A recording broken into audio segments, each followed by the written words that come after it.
transfer 2 battalions of infantry fighting vehicles to the armed forces of Ukraine. NATO is preparing to transfer several hundred armored vehicles to the armed forces of Ukraine. The German authorities decided to transfer 58 PBV 501 infantry fighting vehicles for the needs of the armed forces of Ukraine. Such a significant number of armored vehicles may begin to be transported to the territory of Ukraine in a week, as stated, after agreeing on a number of logistic issues. Moreover, there is a very big risk that Ukraine will also receive from the armed forces of Ukraine and up to 1,500 various types of Soviet-era tanks, as announced in the United States, noting that Washington will facilitate the speedy transfer of such equipment to the armed forces of Ukraine. The supply of MLRS, artillery systems, armored vehicles and tanks, anti-ship missiles and anti-ship missile systems, all this is an escalation that the West is desperately going for, says Russia.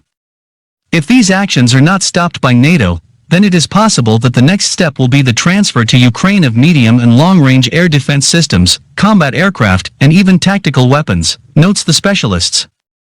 At the moment, it remains unknown which countries agreed to provide the United States with tanks for subsequent transfer to Ukraine, but in all likelihood, we are talking about Poland, Germany, and the Czech Republic, which actually have such weapons. Partly they are in the troops, and partly simply stored and not in service.